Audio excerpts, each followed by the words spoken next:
Security guards have often had a bad reputation ever since the movie Mall Cop came out, depicting a rather chubby and unathletic build.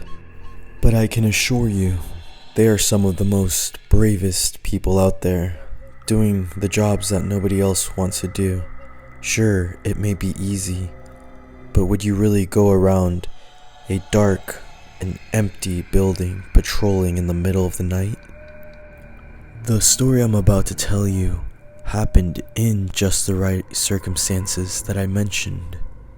And after hearing it, you'll probably never want to be a security officer, ever.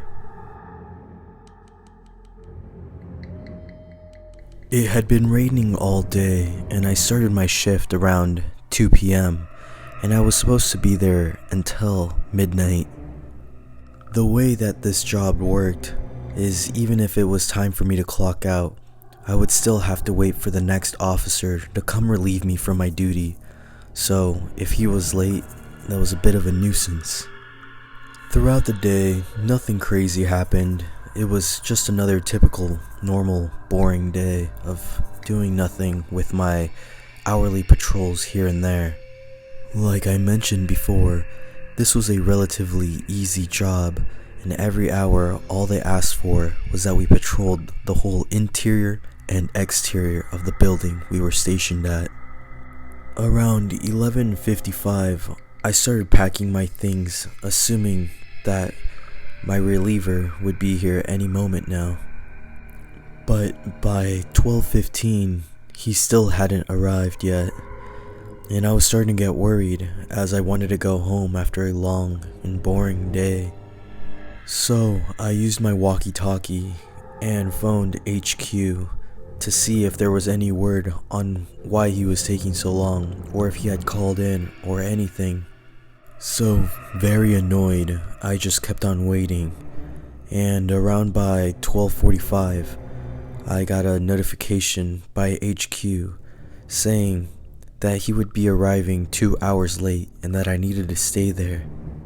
By this point, I am so angry because I have to lose sleep because of the incompetence of another. By 1 a.m., they told me that I needed to do another patrol as it was the next hour and one was due. Up until now, I had never done a patrol this late at night, but I figured, what difference is it from doing one at 10 or 11 versus now? It was still dark anyways. So I started my patrol, and I usually always start with the interior and make my way out to the exterior. After 5 minutes of starting, I noticed something strange, something I didn't realize. I had done my last patrol at 11, and by 1, there really wasn't anybody around at all, not a single soul. So it was extra lonelier and eerie, and on top of that, most of the building's lights were completely turned off, including all the computer monitors. I had to use my flashlight for all of this, and I'll admit, by this point, I was really freaked out and very jumpy to the slightest bit of noise. And I'm not gonna give away where I worked at, but it's a very known corporate place that a lot of you guys will definitely know. But as I was making my way through this maze in this corporate huge building, I started feeling off, and the air started feeling extra chilly, like a major shift in the temperature, too fast to be normal. By this point, I could have sworn I started seeing things out of the corner of my eye, but that very well could have been my imagination. But either way, I was sort of rushing to try to get this patrol done and over with, when all of a sudden, I heard footsteps trailing offbeat behind me. I immediately stopped and turned around and flashed the light at where I heard the footsteps. But to my surprise, no one was there. No one had been following me. I know what I heard, and I was very certain of it. So, I started walking away very fast to the next area. And then, sure enough, 5 minutes later, I started hearing the same footsteps trailing behind me again. But this time, I was a little more prepared, and I turned around a lot faster to try to catch whatever it was that was behind me. But to my surprise, again, nobody. So, this wasn't a somebody. This was something following me. The footsteps sounded so close, too close, that nobody, not a single human being, would have been able to move out of the way or hide quick enough. By this point, I really started to pick up the pace and try to get this done as quickly as possible. Another 10 minutes go by, and by this point, I've basically finished. All that's left to do is go back inside, through the maze, and back to where I was stationed. This place was huge, so it took me a while to get all the way back. And when I say maze, I mean maze of cubicles that were everywhere. But in this particular room that I was walking through at the moment, it started getting very chilly again, like how it had before, very quickly. I knew it was back, but I didn't want to believe it, so I kept on going, the same route, same pace, if not faster.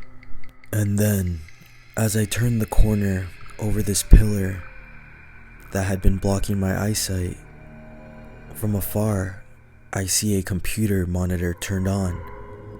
Actually, it was the only computer that was on in this very dark room. My first reaction was to yell, "Hey, who's there?"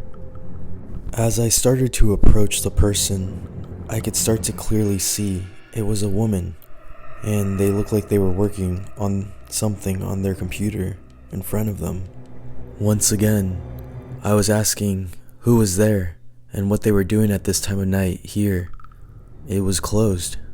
Nobody should have been in this part of the building at this time of night, no matter who you are, especially alone. I made my way to her, and I said, "Hey, didn't you hear me?" I was directly behind her and standing over her. As I looked at the screen, there was nothing but static. Blink static. This time, I was a little more aggressive with how I told her that she couldn't be up here at this time of night and that she needed to leave. But she was still outright ignoring me.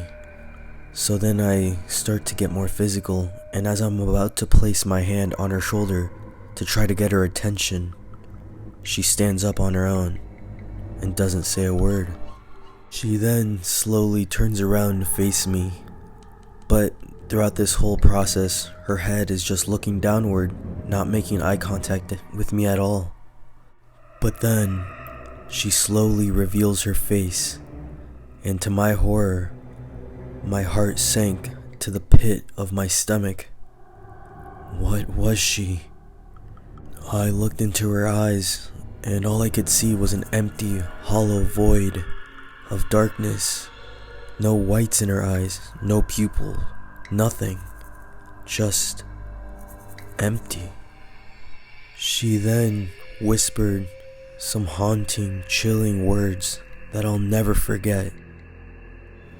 "I'm sorry, I was just really focused. I had a quota to meet, and I was a bit late. I must have lost track of time. I'll leave now."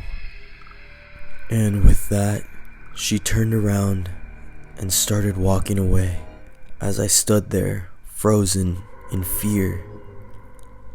As she was walking away, she stopped and turned around one last time, looked me directly in the eye, and said, "Did you ever have any dreams of your own?